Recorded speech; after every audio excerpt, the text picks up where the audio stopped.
concesiones que vienen a, pues, por ejemplo, el evitar que pagaran un censo pues, por ejemplo, el uso de los molinos, de los obradores, de todo esto, o de los hornos, por ejemplo, que normalmente quedaban en manos del rey, ¿vale? Que eran las territorios de realengo, que se llamaban, ¿vale? Entonces, quienes recibían estas tierras, ¿vale? Fueron todos aquellos que ayudaron y que apoyaron a la conquista de Valencia a Jaume I. Sabéis que la primera incursión empezó a gestarlo todo desde el Puig y desde ahí pidió ayuda a los nobles aragoneses y catalanes.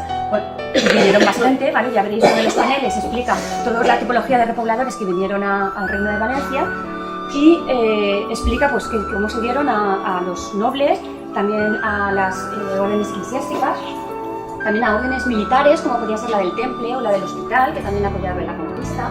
La de la Iglesia, por ejemplo, fue muy importante porque ellos trajeron sus propios ejércitos personales, ¿vale? Para apoyar en la conquista del Reino de Valencia. Y eso era porque Gregorio IX lo que hizo fue crear la incursión como si fuera una cruzada. Y entonces la Iglesia se volvió bastante, particularmente en lo que es la conquista de Valencia. Pero no solo fueron toda esa gente que apoyó, ¿vale? Y no solo fueron gente importante, sino que también había donaciones, simplemente, por ejemplo, a mujeres que lo que hacían era, les daban tierras también como si fuera una dote, ¿vale? Como parte de su dote y también consiguieron, digamos, tierras al mismo nivel que los varones, ¿vale? Al mismo nivel. También están donaciones a judíos, por ejemplo. Los judíos se quedaron aquí en Valencia, aunque cuando llegaron los musulmanes, los judíos se quedaron, ¿vale? Porque igual que los musulmanes, digamos, dejaron libertad de culto a todos aquellos que tenían religiones monoteístas, como eran los judíos o los cristianos, no así los paganos, que sí se obligaron a convertirse.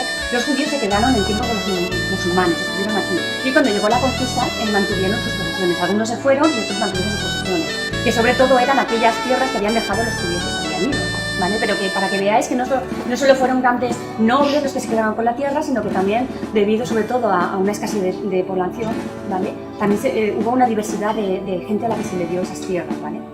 Después el libro de repartimiento tiene tres volúmenes.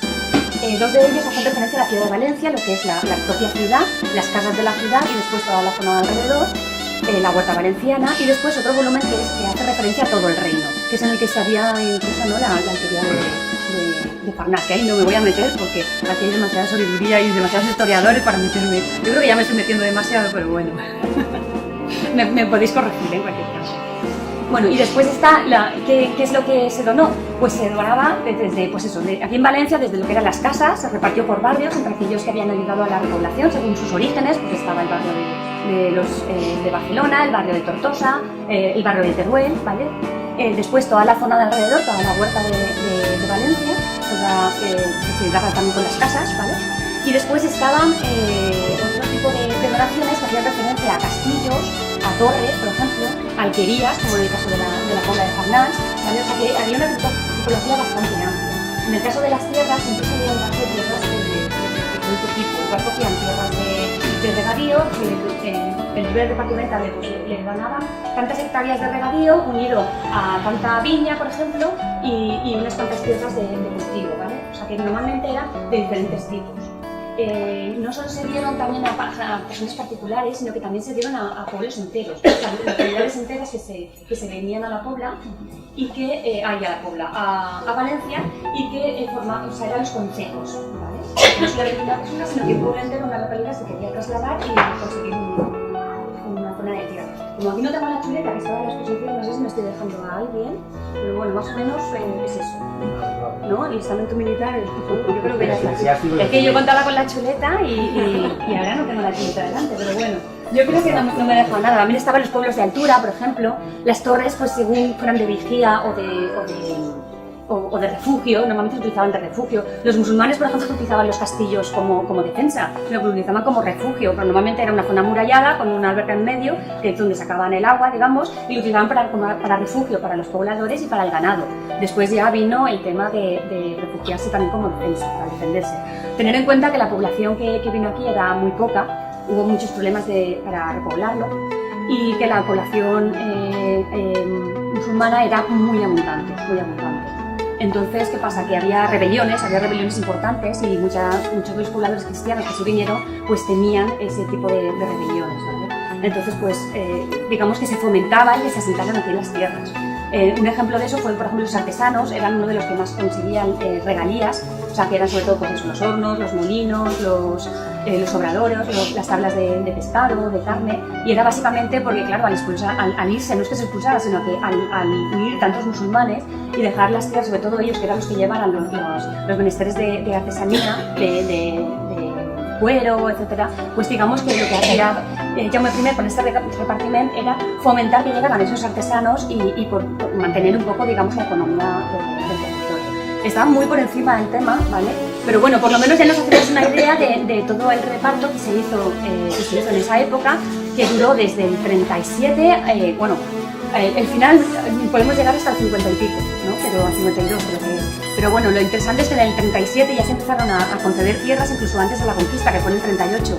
Y eso era precisamente para alentar a los nobles y a la gente para que viniera a Valencia y se asentara en los territorios. Pero digamos que ya le prometían que se iban a quedar con tierras para que les apoyaran. ¿Me añadir algo más? ¿No?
Està el molí. Diu, Sanchos d'Aimano, tota l'alqueria de Farnals, superior e inferior, excepte el forn i el molí, la qual se divideix entre els seus veïns. Este es el... Claro, Sant Fèlix, quan creen a Sant Fèlix. Claro, parecía la gent del poble, massa poc.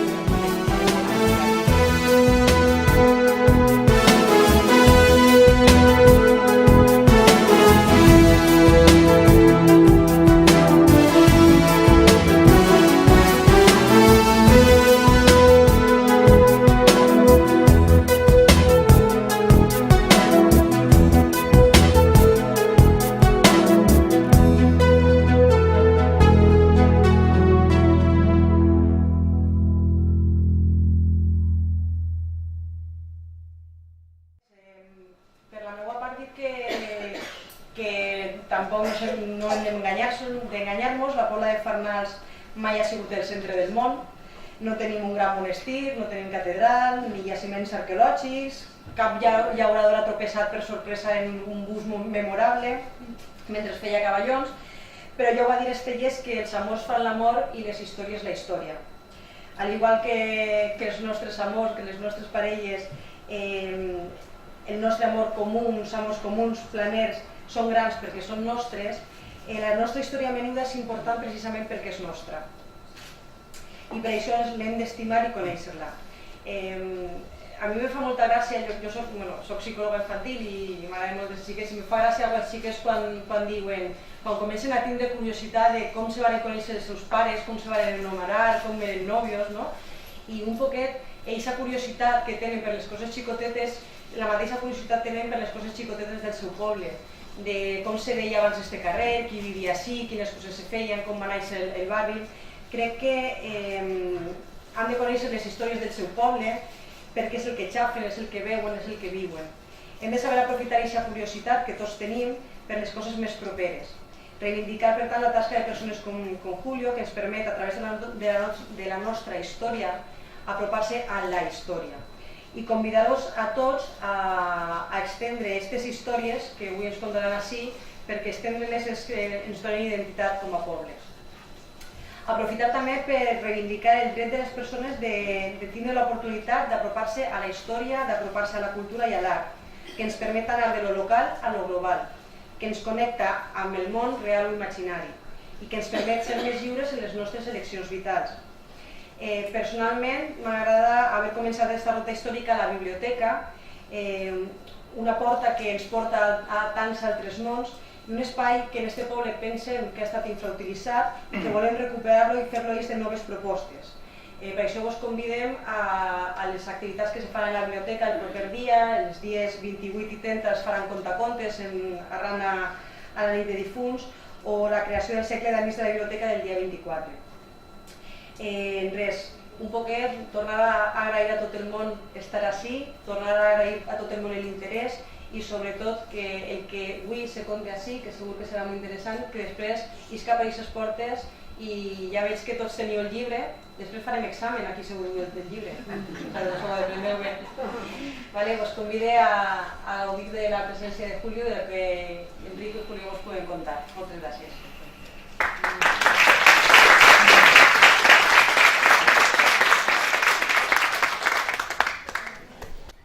Bueno, bona vesprada a tot el món i moltes gràcies.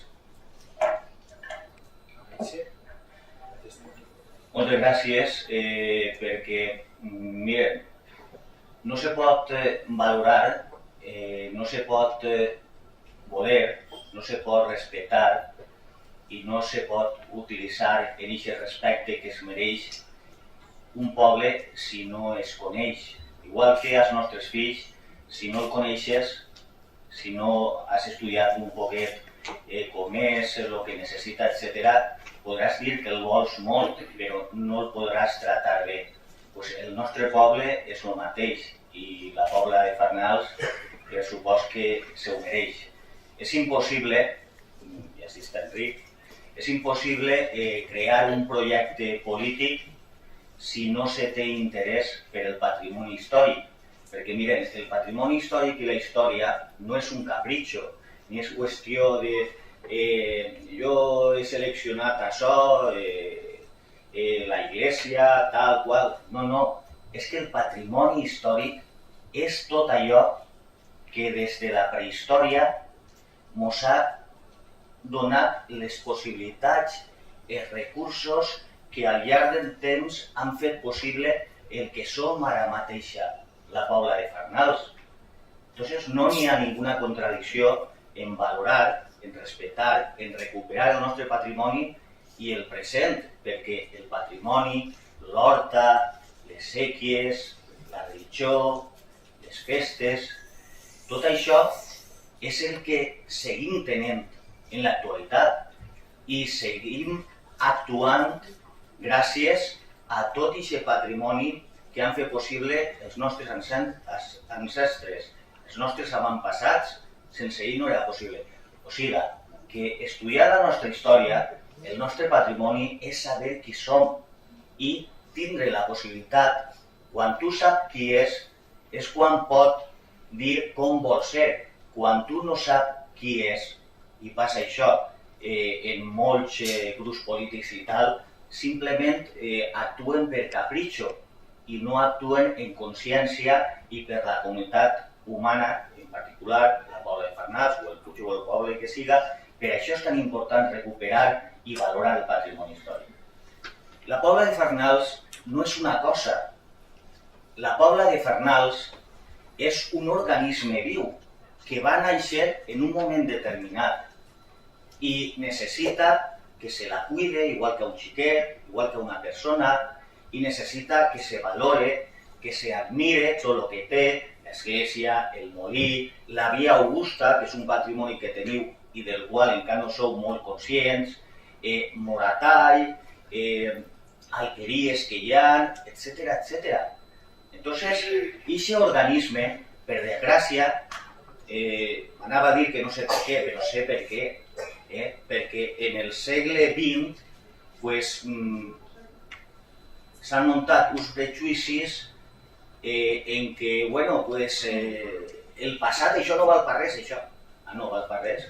Pero si el home és un ser històric, si tu le lleves la història, o sea, la seva identitat, entonces el convertixes ni siquiera en un animal, el convertixes en un ser que no sap ni com actuar, perquè ja no té història, ja no té costums, etc. Entonces, la vostra missió com a ciutadans, i si voleu ser de veres ciutadans de la Pobla de Farnals, la vostra missió, i antes ho ha dit per ahir alguna persona, és conèixer la vostra història, perquè només així sereu amos del vostre projecte polític com a poble. I el patrimoni històric és el que mos aúna a tots, és el que fa possible que tot el poble vagi a una, i no cada un vagi al capritxo que vulgui. No, el patrimoni és el que mos identifica i el que mos guia, i el que mos pot dir com a referència. Ho estàs fent bé, ho estàs fent mal, perquè tenim que despreciar l'horta. Sí, tots els que estem ací, companyia des del Puig, som el que som, gràcies a 1000 anys d'horta. Entonces, n'hi ha un espejisme que en 30 anys, l'horta, no, això no val per res. ¿Por qué no val per res? Quan els polítics, els governs i tal valoren el que val, entonces...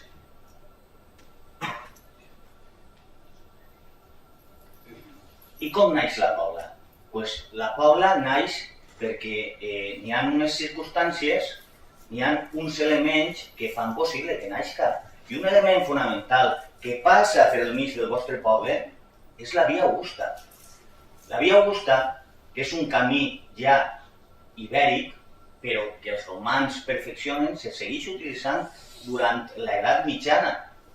I la Pobla, Massamagrell, Puçol i altres pobles van a anar creixent al costat de la Via Augusta perquè fa possible que hi hagi un comerç, perquè aquesta estructura que és la Via Augusta i tots els camins que parteixen d'ella fa possible una comunicació, fa possible moltes coses i passa per el mig del vostre poble.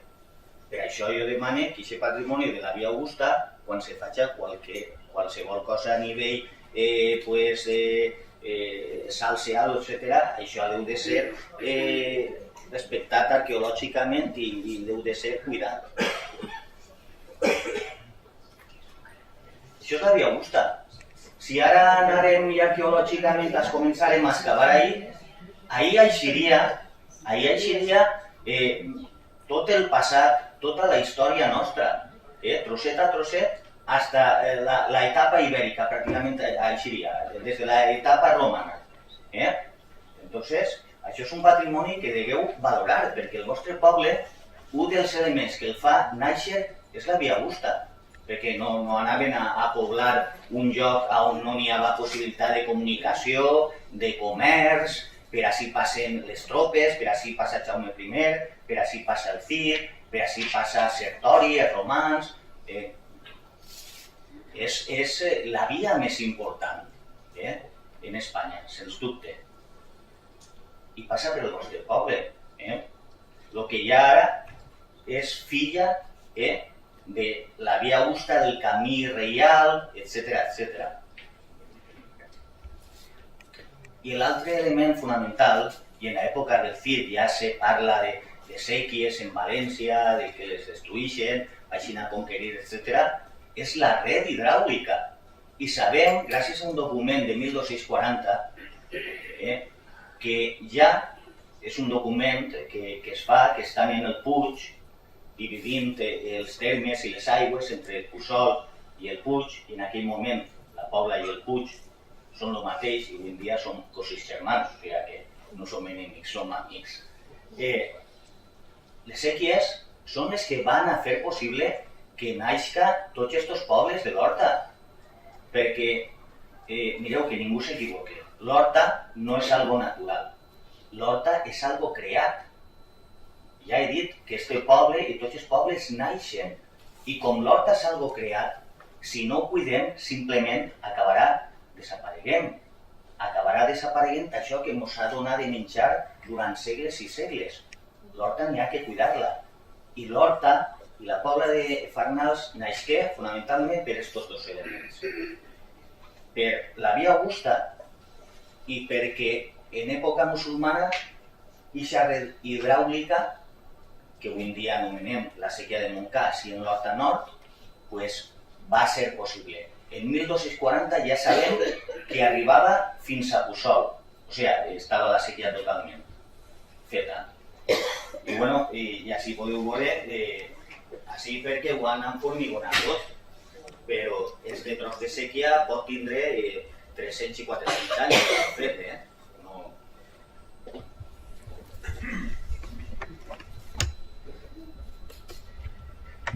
I bueno, falta un element, el Castell del Puig. El Castell del Puig, que és un castell que així estem excavant i ens porta aquesta excavació al segle XI, a l'època del Cid, pues, el Castell del Puig tenia tot un terme, tot un territori del qual n'hi havia un alcaide en el castell, que era el que s'encarregava de cobrar els impostos. En l'època del Cid era un jueu que cobrava els impostos i després ho portava a l'alcaide i després a l'estat musulmà. Pues, en aquestes excavacions datem la construcció del castell del Puig en el segle XI i el seu territori era el Puig, Sebolla i la Pobla de Fernals, Fernalis en aquell moment. I justament, aquesta torre, que és la torre de l'homenatge del Puig, aquesta torre és del segle XI. Aquesta torre la toca el Cid Campeador. O sigui que quan vulgueu podeu anar i podeu veure.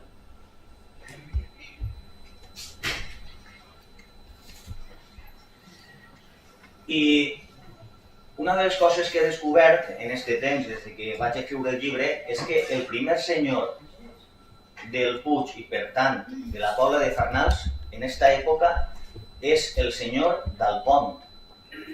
Ibn Qasim d'Alpont és el que era l'amo del castell, segurament perquè havia fet algun favor al rei Al-Qadir, que és protegit per el Cid, i entonces li donà tot aquest territori del castell del Puig. Bueno, en aquell moment és el castell de Sebolla o inclús de Jubala, són els noms. Entonces, el castell del Puig, com vegeu, era un castell molt important, perquè qui volia conquerir València, el Cid, Alfons VI, el rei del qual era vassall el Cid, Jaume I, tots els conqueridors, quan volien conquerir València, sabien que se tenien que fer en el Puig, en el castell del Puig, perquè des d'ell es controlava totes les alqueries. Una alqueria no és una casa de camp en aquella època. Una alqueria és una població musulmana, de 40, 50, 10, 20 cases, i des del castell, per l'altura que té, se controlava tota l'horta de València. Entonces se podía atacar Valencia, se podía controlar y sobre todo el pas nord de la vía Augusta, que era la entrada nord a València. Entonces, des d'aquest castell ho controlaven, a més de la mar, per a on podien vindre vaixells que vingueren en l'època del Cid, en l'època de Jaume I. Entonces, era un lloc essencial. Entonces, així ja tenim l'alqueria de Frenales. Bueno, una simulació, per suposo. Allí teniu el castell, la via Augusta, i així naix Frenales. L'alqueria de Frenales, en l'època del Cid, estem en el segle XI. Pràcticament fa 1000 anys del naixement del vostre poble. I en aquesta època ja vos donen com herència la red hidràulica, la capacitat agrícola que té este poble, la pesca, perquè així ja se parla, el Cid ja parla quan li fa la donació a Jerónimo de Perigord, el bisbe de València, li ho dona perquè així n'hi ha molta riquesa i entonces ell en aquestes rentes pot fer coses per a la catedral valenciana, que en aquell moment va substituir a la mesquita. El Cid Campeador és en esta època. La primera documentació que tenim realment de la Pobla és en esta època del Cid Campeador, l'any 1098. Són els primers datos que tenim de la Pobla. Si ja tenim aquests datos de 1098, evidentment és anterior. Però això és el naixement de la Pobla com a poble, com a comunitat humana. Per supost que arqueològicament és possible que ahí en el carrer, que dic de la Via Augusta, la carretera general, algun dia es trobi algo romà, etc. Pues sí, podria haver algun assentament romà. Però el que és néixer ja les primeres comunitats, els primers pobles, és en l'edat mitjana, justament en aquesta època. I este és el document que està custodiat en Salamanca, on està per primera vegada. Dos coses molt importants. És l'única rúbrica o firma que n'hi ha del Cid Campeador i és el primer document on ix la Pobla de Fernals com a donació que fa el Cid Campeador per a quan ell muiga a Jerónimo de Perigord, el bisbe de València, per a que tinga rentes per a poder administrar la seva catedral, etc. I ja, doncs, bueno, del Cid a Jaume I està l'avi, l'abuelo de Jaume I i son pare, però sobretot l'avi, que arriba així, l'abuelo, Alfons II el Cas, i ell ja fa una donació molt important a Poblet, al monestir de Poblet, i diu, si arriba a conquerir València, perquè ell estigui en 1172 tratant de conquerir València, arribar fins a les muralles de València, i en 1175 fa un document on diu, si jo conquerix València, vull fer un monestir en Cebolla, i cuidado, Cebolla, avui en dia, la Cebolla aquella, part és del Puig, i part pertany a la Pobla, és dels dos pobles. Faré un monestir de Poblet, cistercenc, i ahí vull ser enterrat. O sigui, que el Puig, Cebolla, la Pobla, haver hagut així el primer monestir cistercenc, no la Valldigna, que se fa 100 anys després, i haver sigut el monestir on estigueren soterrats els fundadors reials de la nostra terra. O sigui, ja se li va donar molta importància a aquest lloc, al Puig, a Cebolla i a la Pobla. I se parla de que així n'hi ha una riquesa de pesca, d'agricultura, de pastos, de bosc, etc. O sigui, és una zona molt rica. Sense ell sap que no pot conquerir València i un dels moments crucials és la batalla del Puig.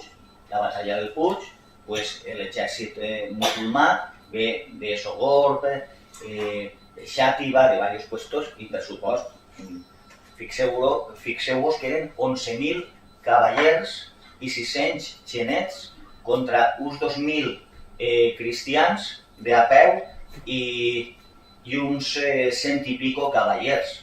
O sigui, el terreno de la batalla era el Puig, la Pobla, això estaria tot repleto de guerrers.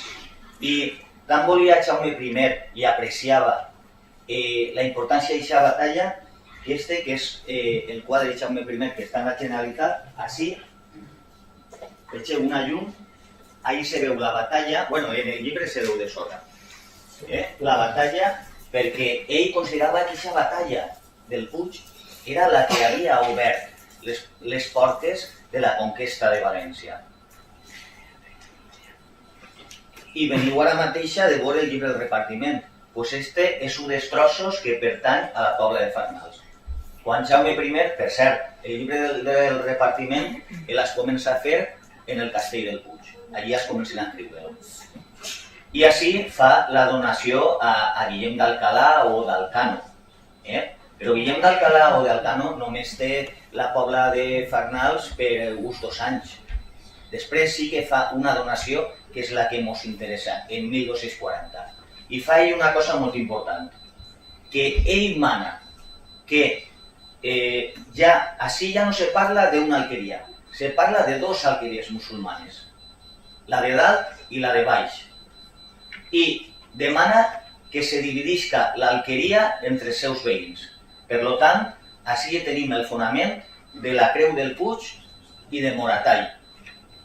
Moratall serà on visquen els musulmans i la Creu del Puig on visquen els cristians. Per què? Perquè en aquell moment n'hi ha 100.000 musulmans front a uns 30.000 cristians, conforme van venint els repobladors.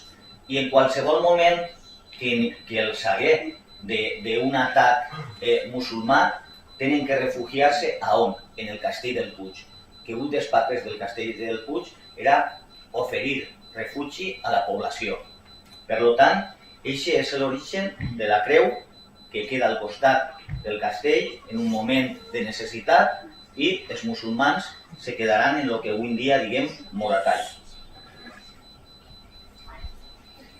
Va passant el temps i el senyoriu del Puig li dona Jaume I a Bernat Guillem de Tessa, que és el que ha guanyat la batalla. Podeu veure el sepulcre en el Puig, i va passant fins a Margarita de Llúria.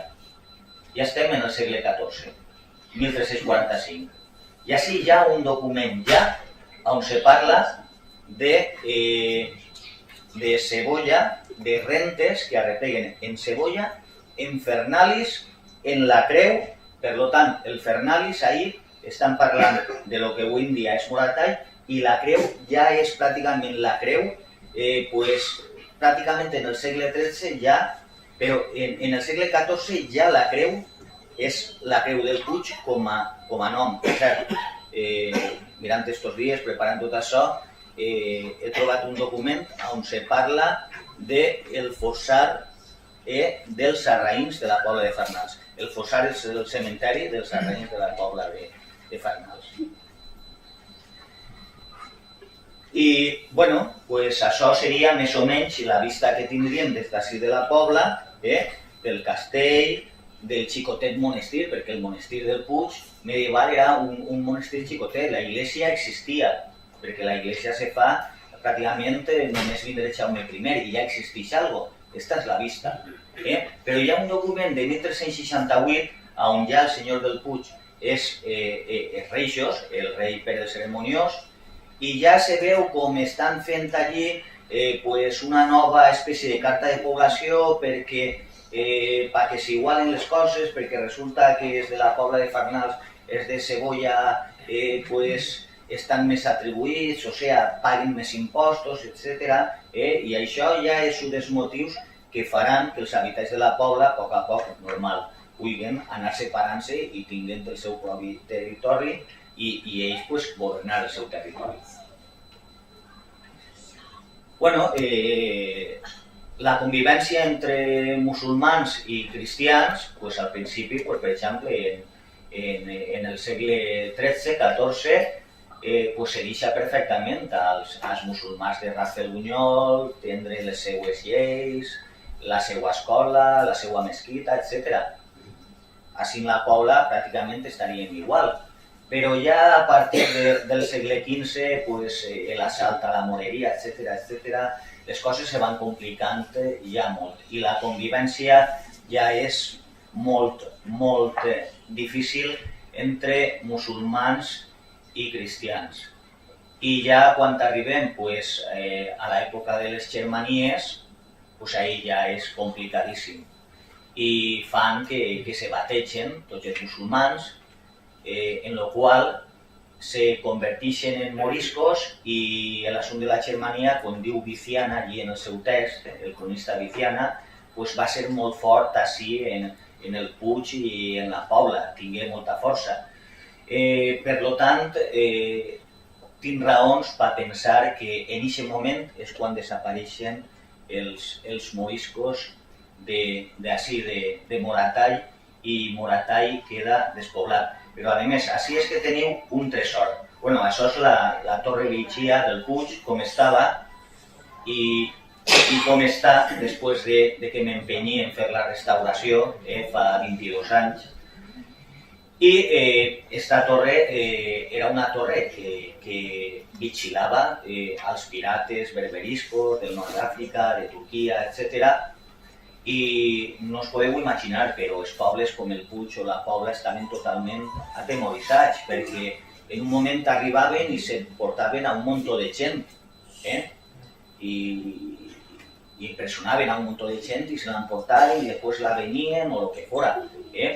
Pues la gent vivia en un temor increïble que no podem ni imaginar-ho. Pues, tot això és el que va fent que entre musulmans i cristians pues, cada vegada la convivència fora pitjor, desconfiances, estos estaran en els turcs, quan moltes vegades era mentira, el que volien, bueno, ells eren valencians igual que nosaltres, el que volien era viure a gust i bé i n'hi hauria de tot. I el tresor vostre és este camí, que no sé per què estan dient camí morisc. Camí morisc no, camí morisc. És que la documentació que tinc de 1608 mos parla ja del camí morisc. I per què és el camí morisc? Pues perquè aquest camí connecta en Moratall, en la Moreria, perquè aquest camí era el que utilitzaven els moriscos de la Pobla i perquè potser inclús aquest camí és el que tingueren que fer pues, alguns per anar-se'n perquè si no així haveren mort. I la història ens té que fer reflexionar, si això ho apliquem avui en dia. Tots els problemes que n'hi ha avui en dia d'entendre mal la religió, etc., estan així. Estan en la de mitja. Conèixer la nostra història és la possibilitat de dir, escolta, que la religió no és ciència, i com no és ciència, tu no me pots donar ni la religió cristiana ni la musulmana com a científica, com a veritat. Cada un pot creure en el que vulgui, i tota aquella creença que ens fa millors com a persones és bona, i la que ens fa matar-nos pues, no és bona. Però ninguna religió és científica, perquè la religió està més enllà de la ciència. Per tant, no deuria la religió pues separar-nos, sinó unir-nos i cada un que tinga el que vulgui. El camí morisc és una joia a recuperar per la Pobla de Farnals i res de dir morisc, és morisc. Bueno, Moratall queda... Ahí en el llibre està, no recordo quina pàgina, la documentació de l'any 1608. La Pobla queda despoblat, Moratall queda despoblat, i tenim així, bueno, en el cursor ho fique, ahí està la Pobla de Farnals, el camí reial, que és la Via Augusta, la carretera general de Barcelona actual, i una altra joia de la Pobla de Farnals, que Enric me deia, jo és que no sé per què li dius de Rufes, si és el molí de Capa. Bueno, el molí de Capa és pues, els últims segles, però en la documentació antiga és el molí de Rufes. I este molí és una passada, perquè este molí estic prou segur de que és el que cita ja el repartiment. Per tant, este molí és un pont entre els creuetins medievals musulmans i els creuetins del segle XXI. És una joia que teniu que cuidar i que admirar.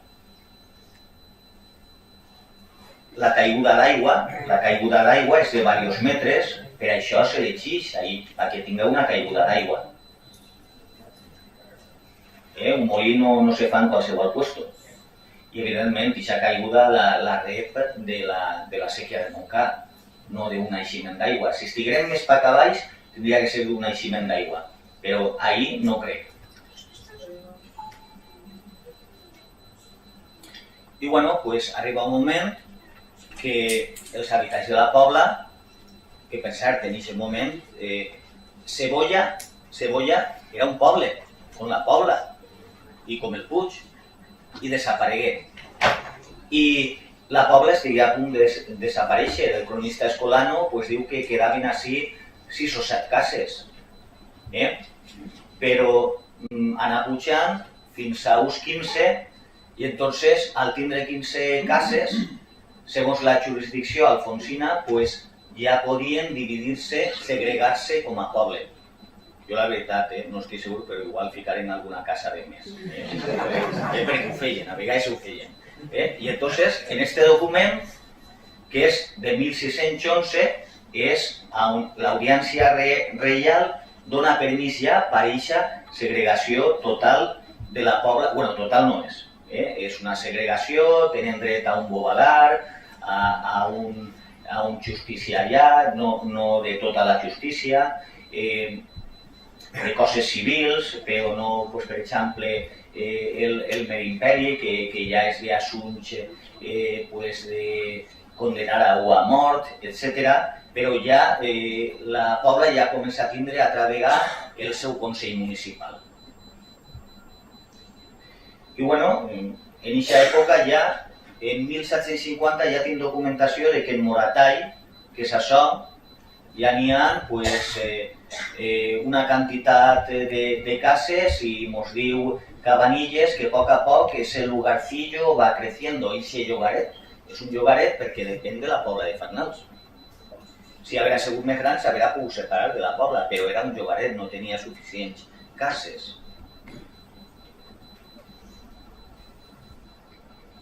I això és un document importantíssim, perquè això significa llibertat. Això significa el projecte polític de la pobla. Això són les ordenances, els capítols que aquest Consell Municipal de la pobla ja diu, qualsevol que vinga a la pobla a viure tenim que saber qui és, tenim que preguntar-li, el deixarem o no el deixarem, qui sorregue un camp tindrà tant multa, qui no respecte el bobalar, etc. Aquestes són les lleis, les primeres lleis, que per cert, en el 2017 farem 400 anys d'estes ordenances o d'estos capítols, que si voleu podem preparar alguna cosa per això, un altre llibre. Per tant, aquest document és importantíssim, perquè vol dir que la pobla ja té les seues pròpies ordenances, ja diferent del Puig, i són els que van a dirigir el present i el futur de la pobla. I les ordenances a mi m'apassionen, per què? Perquè és increïble, veus com la gent coneix totalment el seu territori, com el respecta, com el vol, com cada detall està ahí.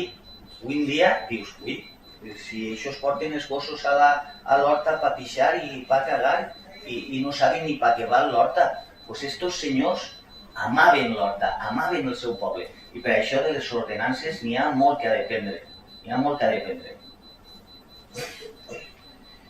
Bueno, l'església, sabem que Margarita de Llúria ja funda una capellania en una ermita, que ens parla també el mercedari Boil en 1631, i posteriorment ja, en 1737, se fa la iglesia actual, però ahí hi havia una ermita anterior.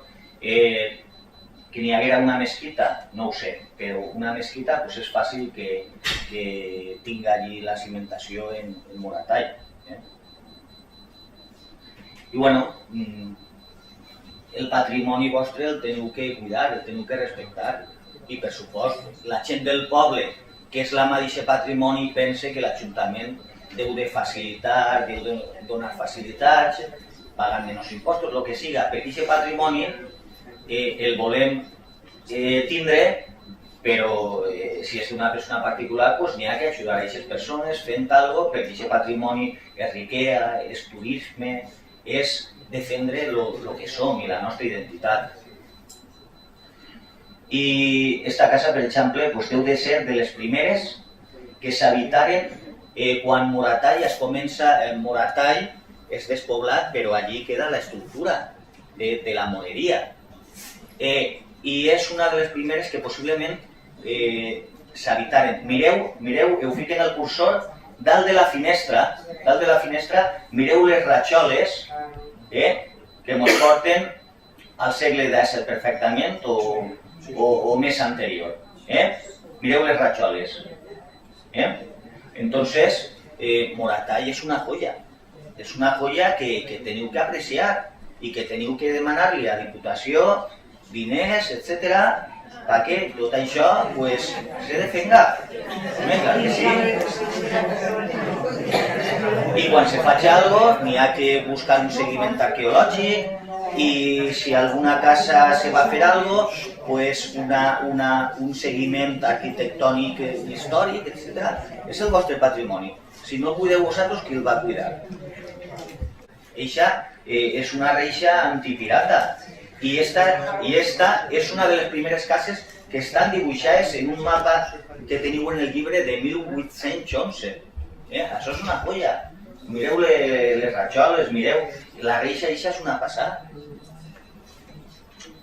Jo és que estic fa 2 setmanes en Moratall i bueno, pues me vaig enamorant de Moratall. Mireu, l'amplària d'estos carrers és justament de 7 codos. El Coran diu que els carrers, quan hi ha disputes, se facin de 7 codos. 7 codos, el codo morisco ve a ser quasi mig metro. 7 codos és 3 metres i mig. Fa 2 diumenges me'n vinguien un metro i tots els carrers coincideixen de Moratall 3 metres i mig. En Google busqueu la moreria d'Oliva, la de Sagunto i veureu com són els carrers. És de l'estructura de la moreria que n'hi ha així, de l'aljama anterior que n'hi ha així. Bueno, este és patrimoni ja del segle XIX-XX, que està en vosaltres recuperar-lo, no? Jo pense que val la pena. El sello de la Pobla, del segle XIX, tens ahí, i l'escut de la Pobla. I bueno, i totes aquestes rames és la nostra agricultura, les nostres festes, les nostres tradicions, la nostra horta, les nostres sèquies, i tot això ve de Jaume I, dels musulmans, del castell, de les òrdenes religioses, etc.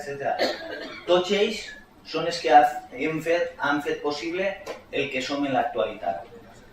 Si no coneixeu qui sou, és impossible que podeu decidir en llibertat. I estic parlant com a poble, com individus, per supost. I si no sou ciutadans que conegueu la vostra història, difícilment aneu a poder voler el vostre poble i ningú projecte polític serà possible, perquè el que guanyarà és el capritxo, però no les coses fetes a consciència i per el bé comú, perquè el patrimoni històric l'únic que fa és fer el bé comú, perquè el patrimoni històric l'únic que ha fet és possibilitat, sèquies, horta, unió entre la gent. El contrari és actuar per capritxo i inadequadament. Moltes gràcies.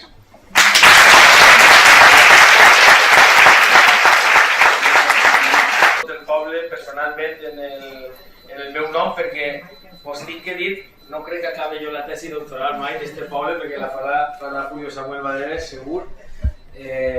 És molt important l'obra de Julio Badenes per a nosaltres, perquè jo ara vos vaig a parlar de la història del poble i no podria parlar-vos sense les investigacions que ha fet Julio Samuel Badenes, de veritat.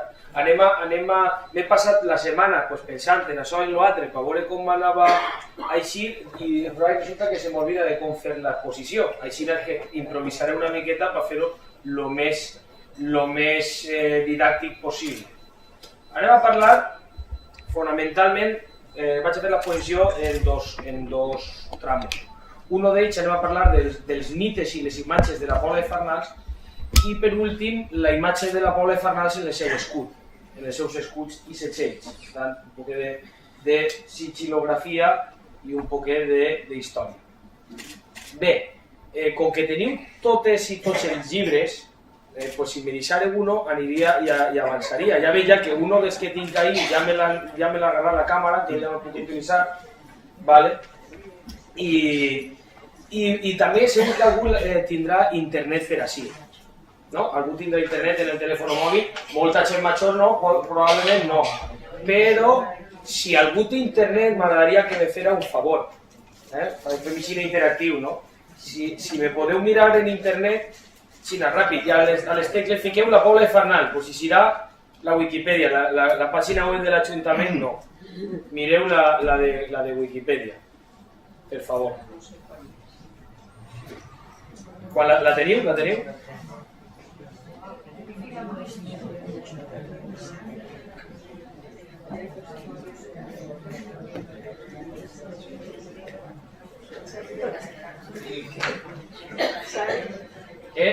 Així la pot... No té, és que estan ahí, estan tirant-li de beta. Pues si te pots alçar, mira en història, per favor.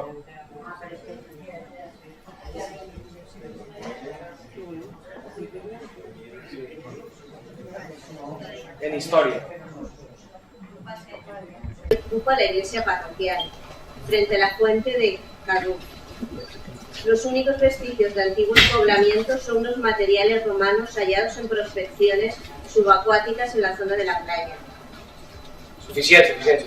És musulmà que està al voltant de la plaça de l'església i que té una font que se diu Font del Caduz.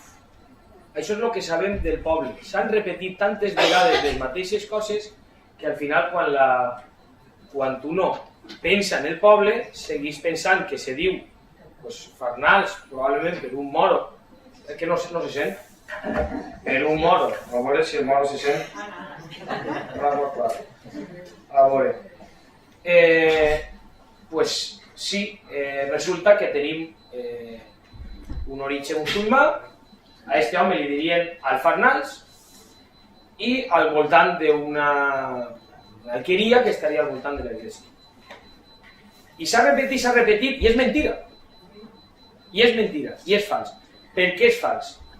Perquè no teníem realment ninguna font arqueològica documental que diguera realment d'on venia l'origen. Tenim una tradició oral perquè la Pobla de Farnals era un poble fonamentalment rural, on gent il·letrada no tenia ni costum de ficar per escrit la seva història i tampoc ha hagut un interès molt gran per part de la gent que sí que tenia consciència i cultura d'aquest poble d'investigar quin era el seu passat. Ara, en aquests últims anys, ha hagut un interès de recuperar. Fins que no arriba l'obra,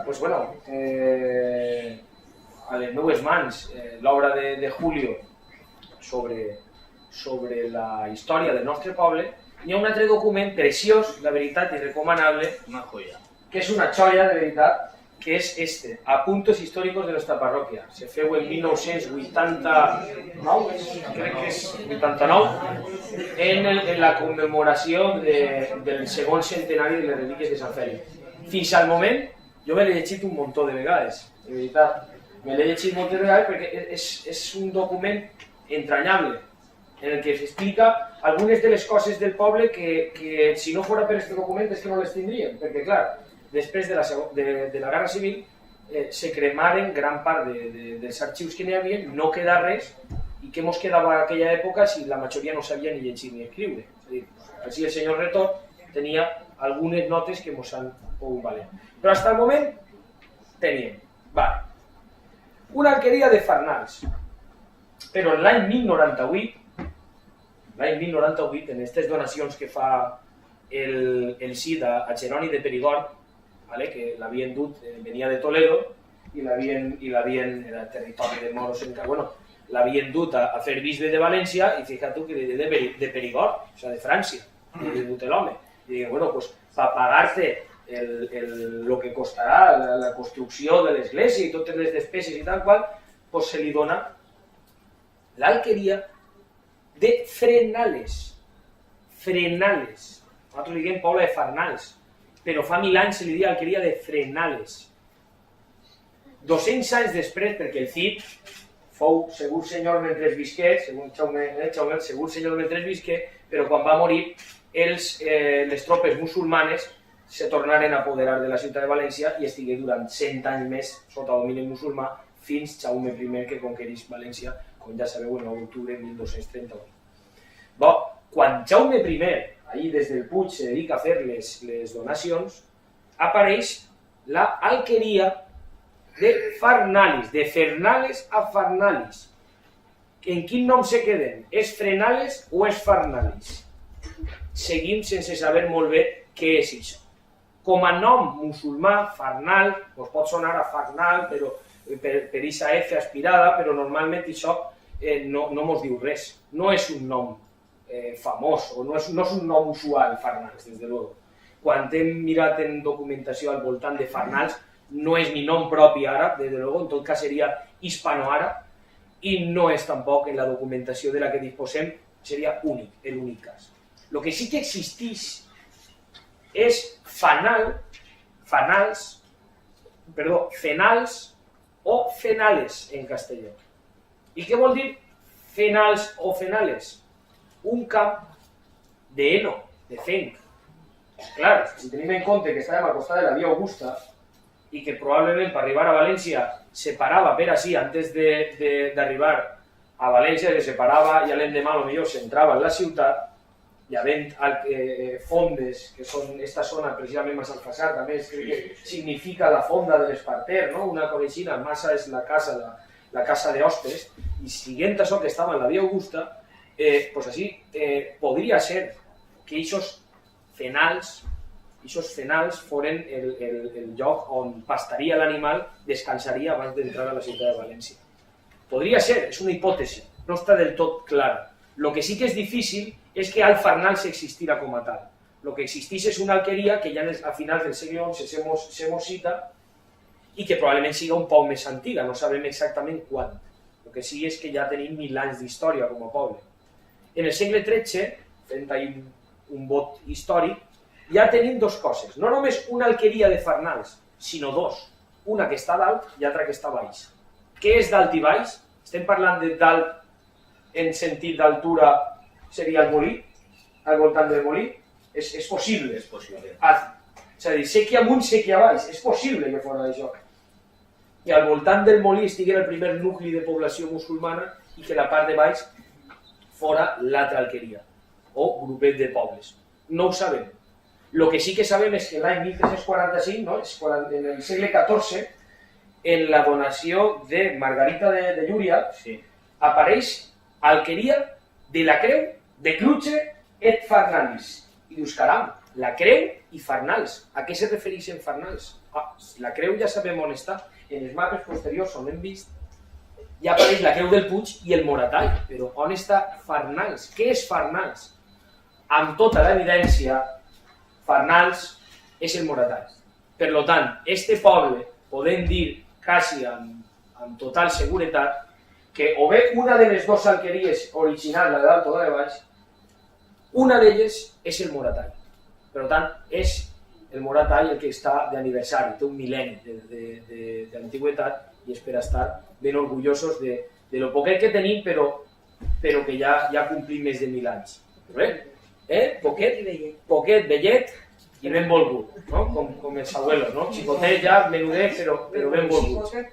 I, clar, el que està dient Julio, és a dir, la forma dels carrers, també un poc en el que és la distància, el tindre estos atxucacs sense eixida, com el carrer del Rincó, que dius no dona ningú puesto, és típicament un habitatge musulmà.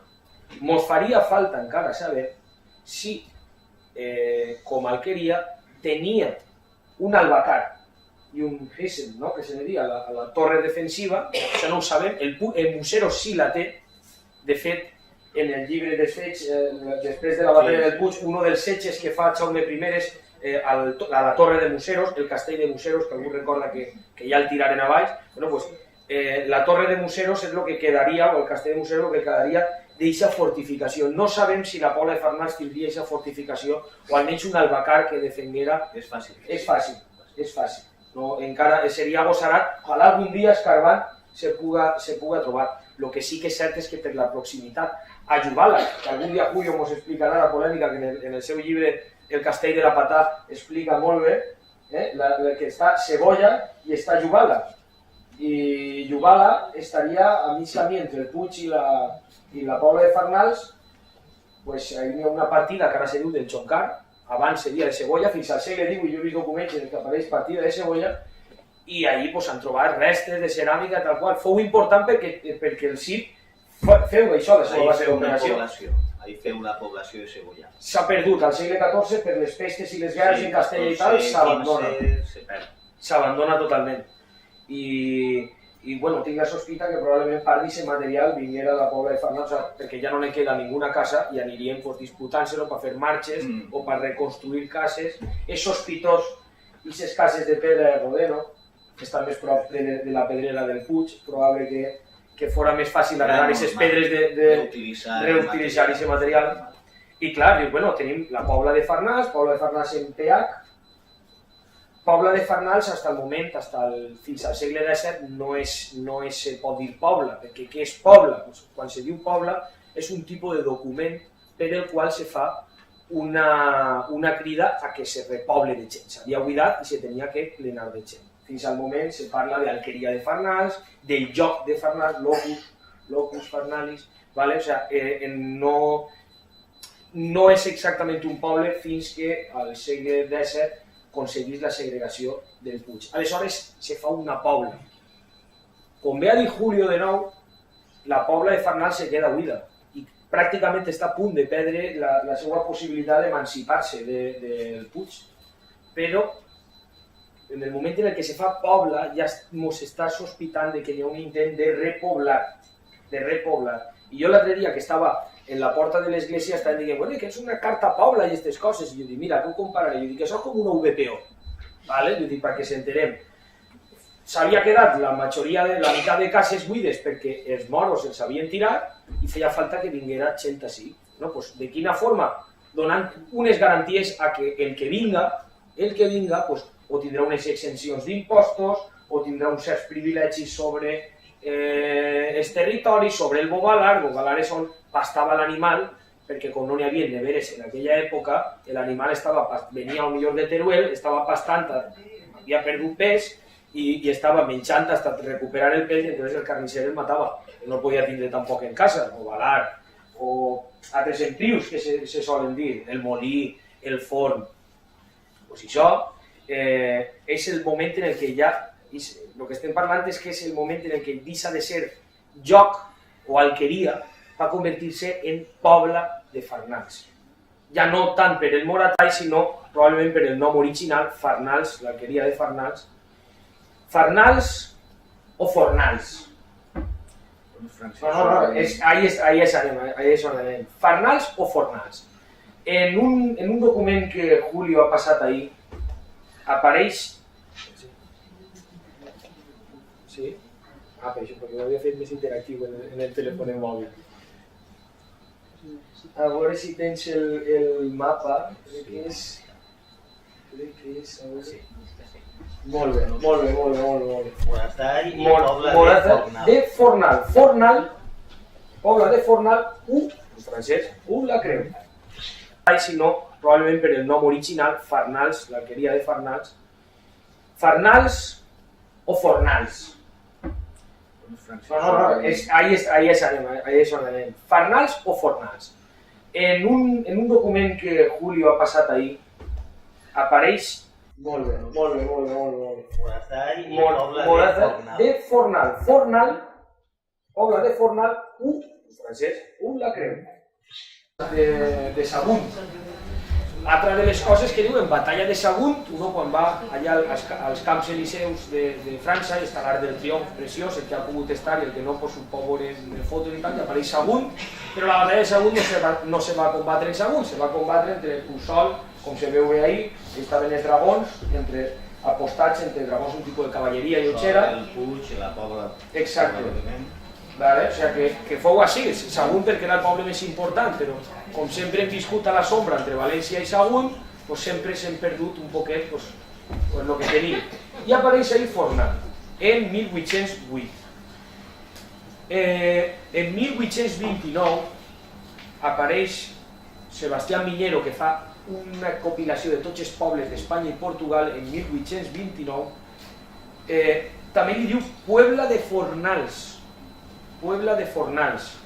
I vull llegir-ho, perquè és una cosa, jo què sé, que us va resultar bonica, curiosa i molts no l'han llegit. Diu, Provincia, Arzobispado, Partido de Valencia. Tenia entonces 250 veïns i 961 habitants. Vol dir, veïns eren els homes que capitaven els impostos i habitants eren els xiquets, tots els que no comptaven. De 250 que pagaven, l'IBI, ara que estem parlant d'això, a 960 habitants. Parròquia Aneja de Massamagrell, que ja estava allí, un pósito, situado a 2 leguas de la capital y 2 de Murviedro, a mig camí entre Sagunt y Valencia, donde estuvo la célebre Sagunto. Confina con Massamagrell, Rafelbuñol, Puig, todos inmediatos al mar, todos disfrutan de huerta, regada por la acequia Moncada. Ahora es una cosa que me fa molt de gust llegir-ho. Diu, produce trigo, alubias, seda. Quan veiem el paisatge de taronxers i de tot, s'olvidem dels camps de morera que n'hi havia en 1829, camps de moreres i moreres, on l'alqueria de Cucala, que probablement ve perquè Cucala, d'allí, dels cucs de la seda, treien els capolls i dels capolls a traure seda. No és que se feia així, però així se criava el cuc de la seda. Lo mismo. Pues la seda diu maíz, ya son lo que me mata. Exquisitos melones. Vino, habas y aceite. No diu res més entonces. Exquisitos melones. Ahora me parece que el melón son de bollo, de tal, de ruido, de tal, pero así ya vienen exquisitos melones. Seda y exquisitos melones. És com a anècdota, esta d'ací, 20 anys més tard, melons de Marchal, i diu, la Pobla de Fornals, en el diccionari de Madoff, és que sí que està molt més, probablement en internet l'haureu vist també, és de 1850, s'acaba en 1850, els 12 anys que tarden en traure'l, pues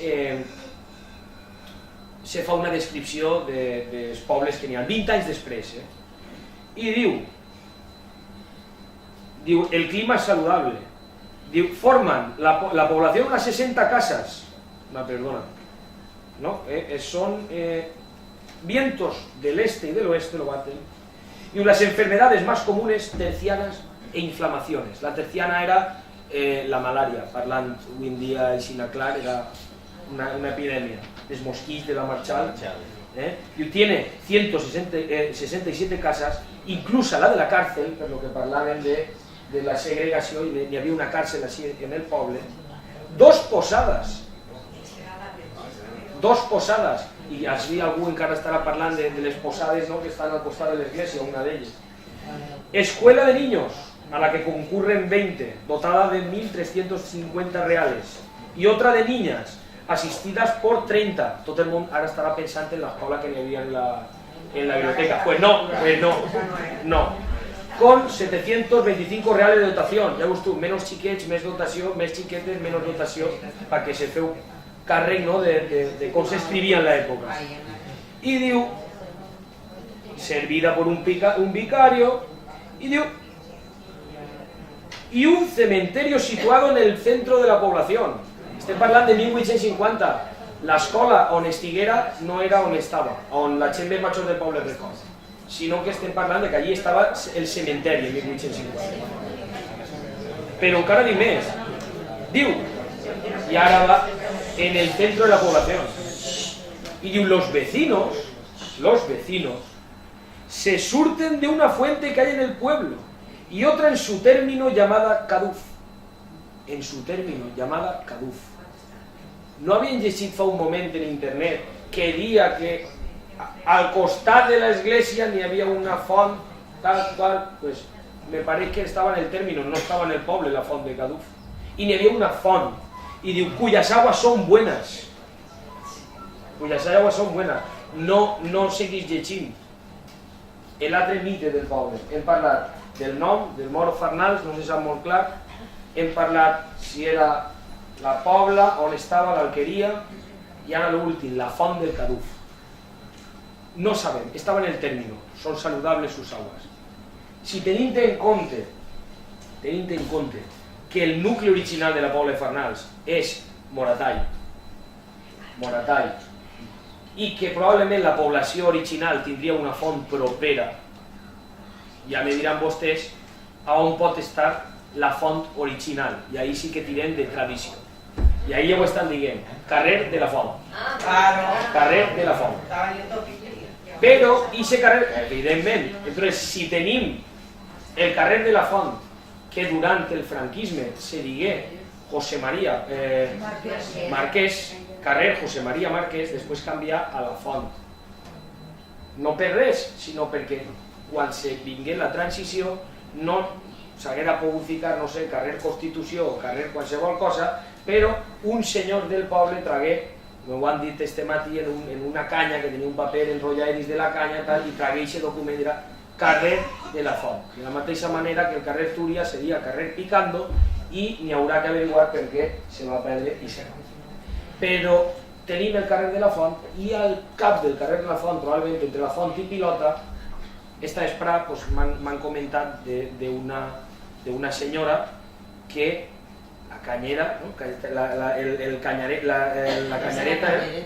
canyereta, que ahir parla també d'un naixement d'aigua. Estem parlant d'això, se diu Font de Caduf. Què vol dir Caduf? Caduf és una paraula d'origen musulmana. El que es llaurador sap que és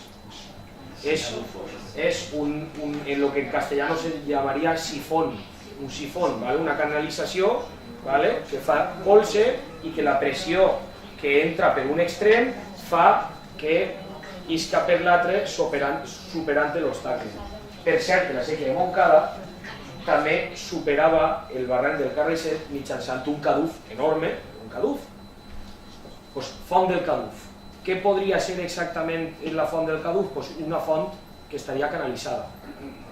Ara bé, quan s'ha parlat de que el sequiol comença en el carrer Sagunt i que gent major del poble parla de font que hi ha a l'altra banda, que estava enfront de l'estanc, és possible també que no només estiguera l'alqueria musulmana, sinó que aquest Caduf travessara per baix la via Augusta.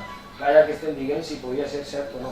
Això és una mera especulació. El que sí que sabem avui en dia, i per acabar l'exposició que tenim, és que ni existia el Farnals, ni el poble original estava al costat de l'església, ni tampoc la font del Caduf estava allí, en la plaça de l'església. Valga'm este document per a dir... És preciós, la veritat, diu. És que ho tinc que llegir, perdoneu que ho llisca, perquè ho tinc que llegir. Diu... Sí, perquè havien comprat unes casetes al costat de l'església de la Pobla de Farnals, allí on ara veieu la casa, entre la casa Badia i el campanar, però allí hi havia unes cases, entonces no, hi havia un problema, unes cases que se derribaren ja fa molts anys. Pa que vegau, és que ho tenia jo preparat a un programa de misteri, así del poble. Mas séalo por lo que fuera, a pesar de estar ya compradas, algunos años las obras no se empezaban. Ya había muerto el expresado don Luis Rivera Sales y su hermano Juan Bautista, entusiastas defensores del proyecto antes indicado y las obras sin empezar. Al tomar posesión de la parroquia el 22 de octubre de 1903, el que esto escribe, o sea, Pisán Galmés, a los pocos días se presentó Juan Bautista Rivera Sales y expuso el pensamiento de que estaban animados los difuntos hermanos, se le veien aparegut al senyor Bautista Sales els seus germans en ànima, está ahí escrito, y en vista que ellos no pudieron realizarlo, él y su hermana trinitaria, que aún bebía de mutuo acuerdo, entregarían la limosna per fer les cases que després tiraran. Que volia llegir-ho perquè vegis el que el tinga, que apareix ahí. Però, diu així, se hermoseó la fachada de la iglesia, y diu, enfrente de la puerta principal de la iglesia hay una cruz toda de piedra con sus peldaños, y que fue hecha el año 1229, según la inscripción que tiene grabada. esta cruz la noche del 18 o 19 de marzo del año 1933 y ya no se ha vuelto a poner hasta hoy, 15 de mayo de 1940. ¿On està la creu? Ja no la creu. La que tenim ara és una rèplica del segle XIV que damunt és falsa. Però on està la creu? Vull dir jo que això farà falta potser seguir investigant què fou d'ella, així n'hi ha molt que rascar. I dic això perquè s'ensampla l'església, s'ensampla la plaça de l'església i no cita la font del Cadús. Per tant, no existia tal font d'allí. La font hi ha que buscar-la en el Moratall, la font de la nostra història hi ha que buscar-la en el Moratall i per tant el Moratall té 1000 anys i 1000 anys més que tinga la Pobla de Farnals. Moltes gràcies.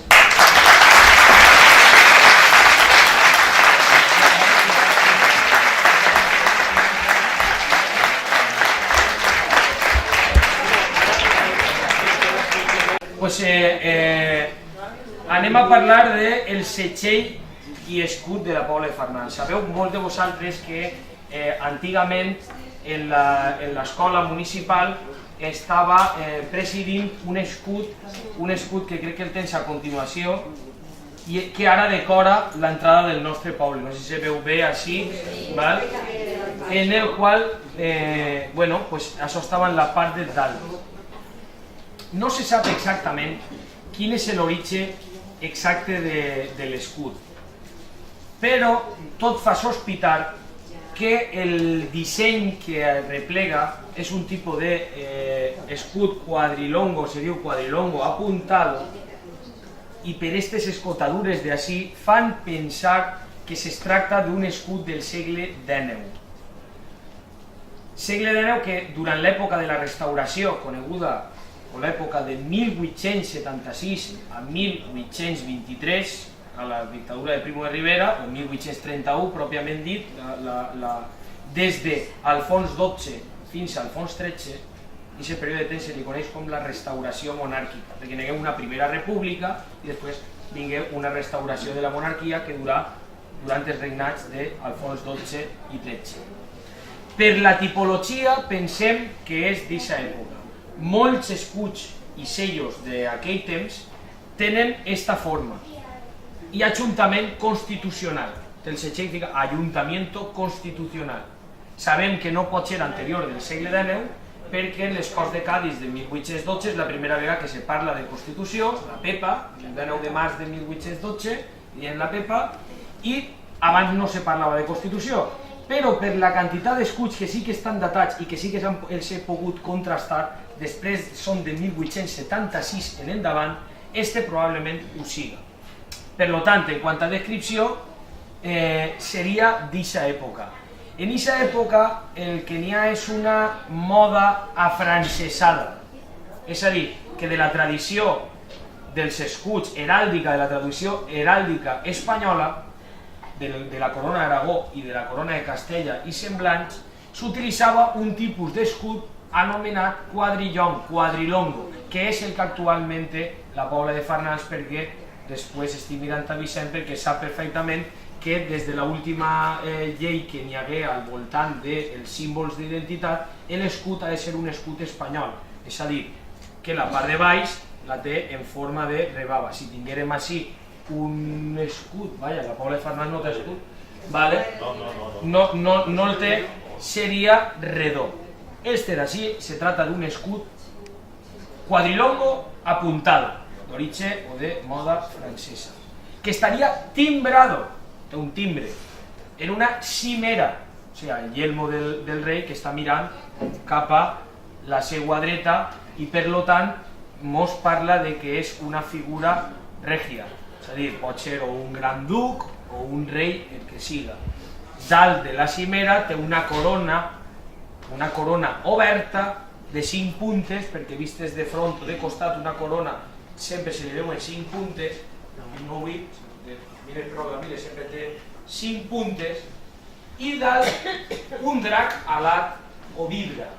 És una serp que té ales, i si tinguera pates, potser seria un drac, però se li diu vibra o drac alat. És el que fa referència a la tradició que duia la casa, el casal de Barcelona. El casal de Barcelona són els reis de la corona d'Aragó des de Jaume I, des de Guifré el Pilós, en el segle IX, fins al segle XV, en el que s'intronitza en la corona d'Aragó la dinastia dels Trastamara, de la qual forma part el famós Fernando, el de Isabel, de la família Trastamara. Estos serien del casal de Barcelona, que tenien com a emblema Sant Jordi, el drac, i per tant, dalt de la cimera, té en camper daurat, es diu Campo de Oro, un metal, camper daurat, 4 pals de gules que simbolitzen la casa. Estos en este cas té 3 pals, 3 i 2, 5 pals de gules. Gules és una manera de dir-li en heràldica al color roig. Color or per al groc, color gules per al roig, color atzur per al blau, sinople per al verd, etc. Sable per al negre. Pues estes 5 barres farien referència, perquè se doneu compte que en aquella època lo important és que hi haguera barres roges i grogues, i en això ja n'havia prou, perquè tot el món sap que les barres d'Aragó són 4, però podien ser 4, 3 o 5, com en este cas no importava massa, el qual demostra una etapa històrica en la que el que interessava era fer un setxell identificatiu i no realment un estudi heràldic, que és el que ara estem fent una aproximació a l'heràldica. A nivell heràldic estaria incomplet, tindria incorreccions, no pot tindre 5 barres, etc. No té aquesta forma pròpia de l'escut espanyol, a lo qual té 5 barres. De les 4 barres s'ha parlat molt, són aragoneses, al qual el ben cert és que la Guifré el Pilós, Guifredo el Velloso, en el segle IX, ja té aquestes 4 barres en l'escut. Comte de Barcelona i d'altres comtats més. En aquella època anaven per matrimonis, anaven tenint diversos comtats del rei de França. Comtats del rei de França. Per això els diuen francs, i en època del Cid, en el Cantar del Mío Cid, se li parla de Ramon Berenguer III com el comte de los francos. Catalans són francos, que venen del nord i durant molt de temps serien considerats francs. Les 4 barres sempre s'ha dit que el Guifré el Pilós en una batalla, ferit de mort, marcaria sobre una bandera groga. No volem pensar, és romàntica la idea, però no volem pensar que Guifré el Pilós anara a la guerra en una bandera groga només, i entonces la marcara. És possible, cada símbol, aquestes barres són palos de gules, pals de color roig. Què simbolitza el pal? Probablement una agrupació de 4, no sabem molt bé què. Probablement família, reixons, castells, no ho sabem, però en grau d'igualtat, i roig, que és el color de la força, de la passió, sobre el camper daurat, de la intel·ligència, de l'esperit, que és el que significa. Al voltant té com probablement l'adornament més representat, se pensa que és una dona, i probablement ho siga. N'hi ha unes fulles que en aquest cas són d'acant, en aquest cas serien hojas de acanto, i una torxa o trabuc, torxa en flames, és el que tenim en el costat dret superior de l'escut. És un dato molt curiós perquè com ara me passaran en la foto anterior, tenim el setxell en un document antic, i així el que apareix, si se donen compte, el que puc veure, este se veu millor, este té 1, 2, 3, 4 barres, per tant l'escultor se passa de barres, de pals, i fica en els dos costats, així ja no n'hi ha, com hem vist abans, una antorxa, sinó 2 flors. És una variació. En l'escut de Rafael Bunyol, si se fixeu, té la mateixa morfologia i també té dos fulles, 2 flors, no se sap exactament massa bé si fa referència a flors de llis, a flors de card, probablement siguin flors de card, i podríem parlar de que l'adornament pot ser fulles de card. Ara bé, més enllà de la història i del que uno poder contemplar, hom sent la tentació de pensar si acas no serien estos els fenals del fenc on pararien, però això és mera especulació. El cas és que l'escut del setxell de la Pobla de Farnals a l'alcaldia constitucional de la Pobla de Farnals tindria en la seva part superior probablement unes fulles de card i no unes fulles de cant com apareixen en l'escut de pedra. De nou, els orígens d'aquest escut són incerts. Més enllà del segle XIX encara ens faria falta, tenim ganes de tirar-li mos a aquesta documentació del 18, a veure si la Universitat de la Pobla de Farnals, el poble de la Pobla de Farnals, tenia algun setxell propi o realment tenia un setxell estàndard o que fera referència a la família, no ho sabem. La qüestió és que aquest escut, més o menys invariable, està en vigència fins a 1954, en el que apareix, per llàstima no el tenim així, un altre disseny. L'Ajuntament canvia, l'alcaldia constitucional després de la Guerra Civil se canvia per Ayuntamiento Nacional, o Ayuntamiento de la Pobla de Farnals. És molt probable que entre 1939 i 1940, a falta de contrastar-ho, l'únic setxell que n'hi haguera fora l'Àguila de Sant Joan, l'Àguila de Sant Joan, la filacteria que fica una gran del llibre, però que sí que n'hi ha documents de 1952 en el que torna a aparèixer un disseny molt similar a este, fins a 1954. Per tant, és l'escut, la forma heràldica, en moltes incorreccions, però la forma heràldica més antiga de la que tenim constància. Posteriorment, a partir de 1954, se segueix tenint la forma quadrilonga apuntada, i en molts dels escuts i els documents que tenim de la Pobla de Farnals encara està aquesta forma, no és redona sinó apuntaeta va cavall, partit, l'escut partit, timbrat en corona oberta, partit en jefe, o sigui, la part superior, sobre camper daurat, 4 pals de gules roig, i en la part inferior, en camper d'atzur, o sigui, fur, en blau, creu surmuntada en or. I dic això perquè, independentment si estem d'acord o no estem d'acord en la forma definitiva o actual que té l'escut, almenys el nostre escut, el nostre setxell, mereix un respecte. I ho dic perquè fins al moment, uns la pinten en or, altres la pinten al color natural, uns fan creu de plata, altres creus trebolades i cadascú fa el disseny que li dona la gana. El disseny original és en camper d'atzur, creus surmuntades, és a dir, una creu d'una muntanyeta baix, creu del puig, així no ha hagut mai ninguna muntanya, és una incorrecció, però creu sobre la muntanyeta tot en or. Dic això perquè no vos la facin vendre per plàstic i tinguem un poc de coneixement de lo que realment ha sigut la història dels nostres setxells. Moltes gràcies. Seguís Julio Samuel Balenes firmant llibres i quan acabem, per lo que queda, un trague de mistela, un pessiguer de dolç, no tenim més perquè ha sigut un èxit.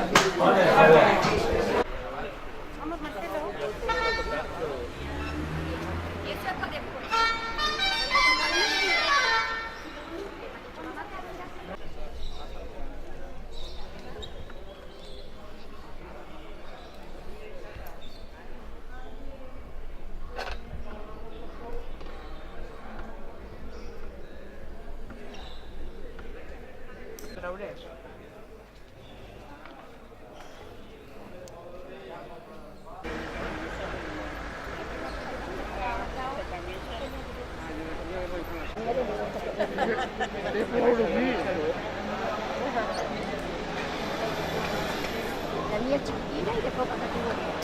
Y no te lo pierdas. Que la mía no la he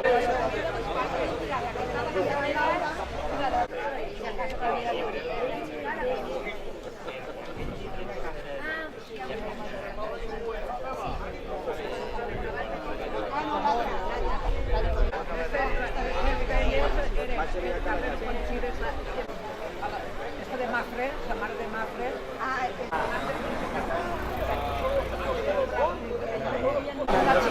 Esperarán a una chica familiar.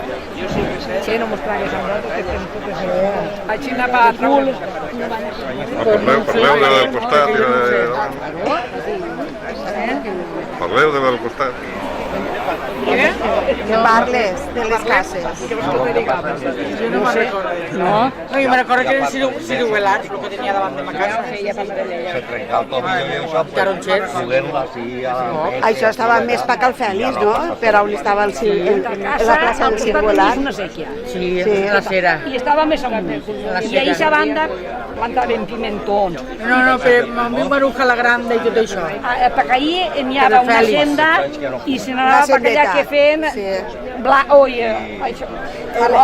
l'arròs que el tiraven i Jo me recordo de ver ciruelos o taronxos. la era, No, la era no. però no era tipus El planter de l'arròs, ahí, havia i per ahí a lo que és... Jo me recordo el cor de Silverio i de Conxos Campos. I te recordes dels pells? Per ahí per el Fèlix, el Pellero, clar que per Que recordar per el darrere no hi Pellero. havia res. Que darrere no hi havia res només que les cases i ja. I el carrer del cementeri que n'hi havia. Pues allà, Que n'hi havia. A ma abuela, un poquet més per allà n'hi havia una conserva. Al final del carrer n'hi havia una conserva.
Bon dia, creuetins, creuetines, moratallins i moratallines.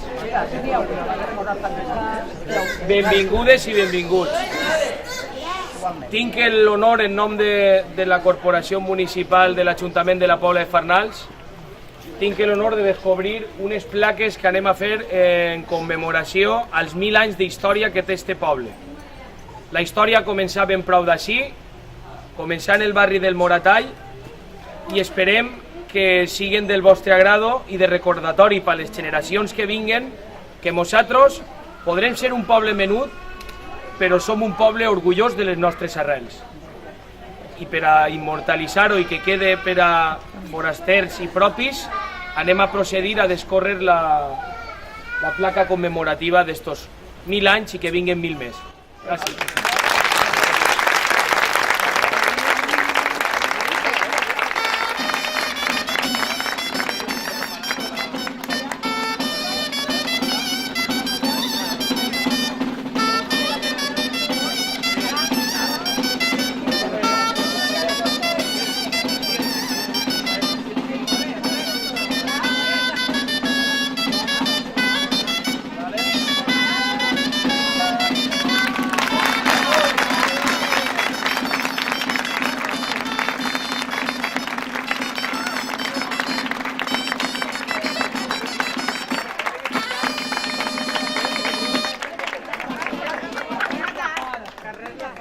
Conforme passen els dies anirem ficant en tots els carrerons la idea dels mateixos taulellers que són artesanals i que els han fet uno a uno expressament per nosaltres, no podia ser menys. Muy bien, muchas gracias.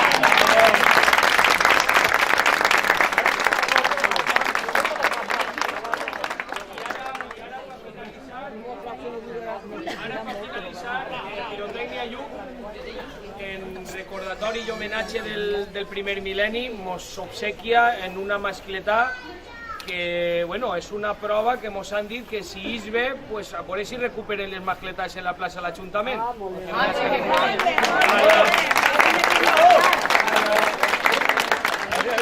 A la una, bueno, ahí en la plaça, ¿vale? Perquè encara és una miqueta, encara pronte. Toda la vida me...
per la Pobla de Farnals.